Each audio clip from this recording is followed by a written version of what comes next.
बताता रहूंगा जब तक कि मेरा 1 घंटा पूरा नहीं होता, क्योंकि जिस उद्देश्य से आए वो उद्देश्य पूरा होना चाहिए। और ये बात हमने भगवान श्री राम से सीखी है कि हिंदुस्तान में धरती पर जिस उद्देश्य से आए वो उद्देश्य पूरा होना चाहिए। कि तीनों ही लोक में रघुकुल का ऊंचा नाम कर दिया। आपके यहाँ राम कथा चल रही है, प्रणाम करना चाहता हूँ कि तीनों ही लोक में रघुकुल का ऊंचा नाम कर दिया।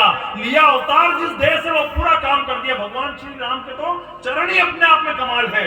कौशल्या के आंगन में रखा, प्रजा भक्त हो गई। अहिल्या की शिला पर रखा, श्राप मुक्त हो गई। मिथिला के स्वयंवर में पहुंचे, सीता राम में लीन हो गई। दंडकारण्य वन में पहुंचे, धरती असुरों से विलीन हो गई। निषाद राज की कुटिया में पहुंचे, मित्रता पार हो गई। केवट की नैया पर बैठे, भवसागर के पार हो गई। सबरी की कुटिया में पहुंचे, असुरों की धारा उमड़ गई। हनुमान की हथेली पर रखा, भक्त की कीर्ति दुनिया में बढ़ गई। सागर के तट पर रखा, रामेश्वरम की नींव गड़ गई। लंका की धरा पर रखा, लंकेश की नींद उड़ गई। और आखिरी लाइन पर आपकी तालियां देखना चाहता हूं कि जो रखा कदम लॉकडाउन में दूरदर्शन पर, तो उस गरीब की टीआरपी बढ़ गई।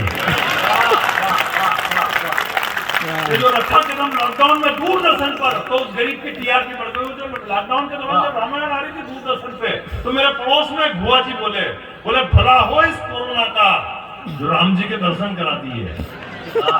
मैंने कहा ये तो अच्छा ना बुआ जी, आपको कोरोना हुआ नहीं।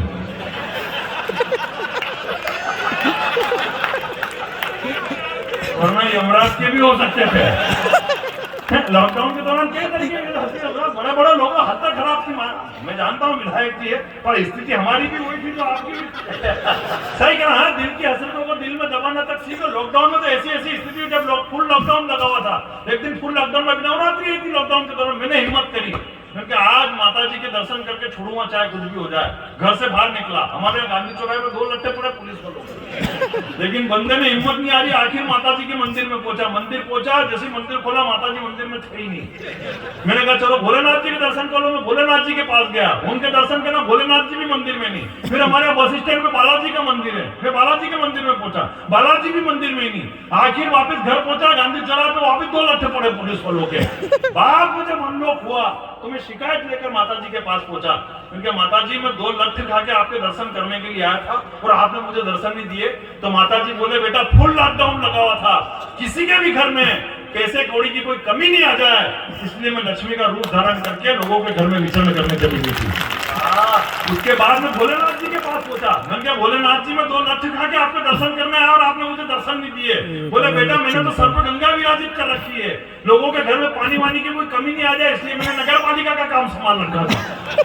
तालियां तो अगली बात पे बजाना बड़ी वाली। उसके बाद में बालाजी के पास पहुंचा। मैंने कहा बालाजी मैं 2 लट्ठे खा के आपके दर्शन करने के लिए आया था और आपने मुझे दर्शन नहीं दिए। बोले बालाजी बोले बेटा जो गांधी चौराहे पे तेरे 2 लट्ठे पड़े थे नहीं, वो पुलिस वाले के रोल में मैं ही था। बोला ईश्वर किस रूप में आ जाए, देखो इनको रख दो, तो खुद ही टोक लेंगे, भूखे बैठे हुए फटाफट टोक लेंगे, तो आपको देने की जरूरत ही नहीं है, तो थे इसी चक्कर में। बढ़िया है, हर बढ़िया ही करता हूँ मैं तो।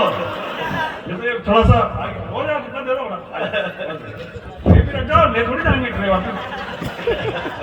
बढ़िया, क्या मुस्कुराहट है इनकी यार, जैसे इधर लाने से पहले 2 प्लेट खुद फंसा कर आए हो।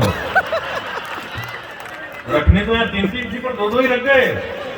बढ़िया। तो मैंने कहा ईश्वर किस रूप में आ जाए मालूम नहीं पड़ता। और बात पुलिस की चलिए, आज तो फिर मंच पे भी और थाना ही पास में फिट कर रखा इन्होंने, तो ज्यादा कहने के भी, लेकिन साहब बड़े मंच पर खड़ा हुआ हूँ।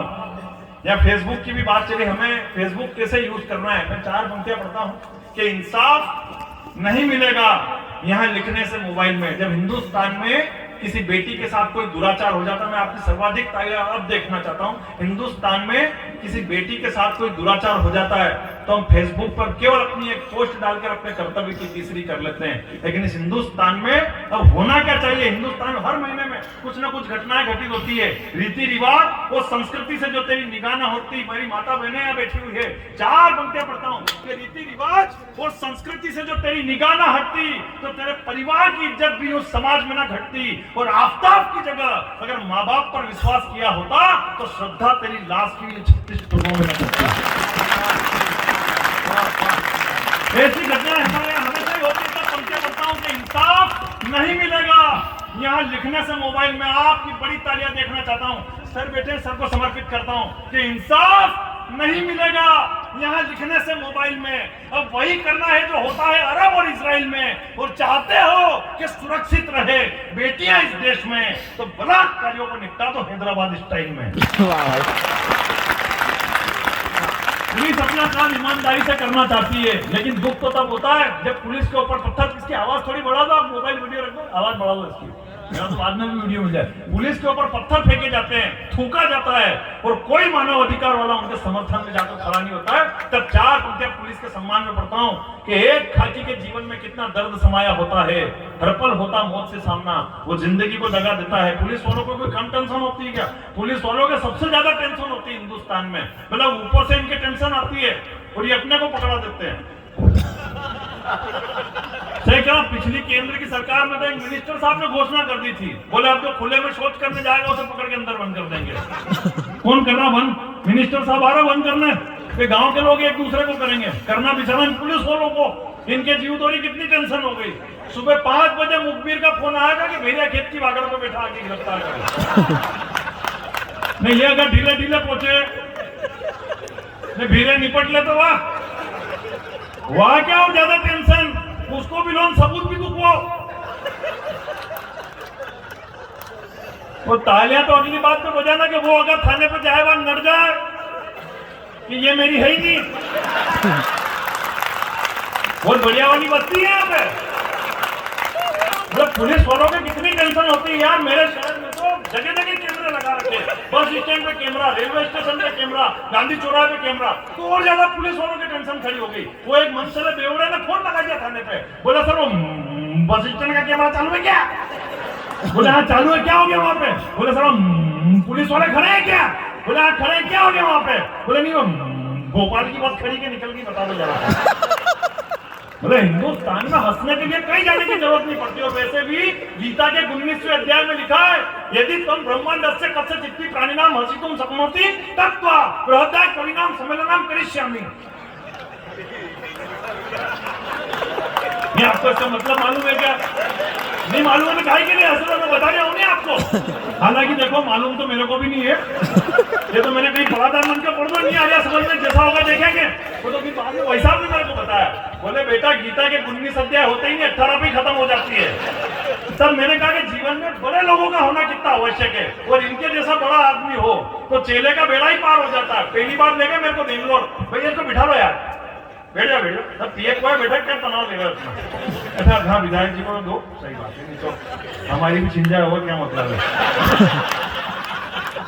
बहुत ज्यादा तेज चल रही है, इसको साइड में लो।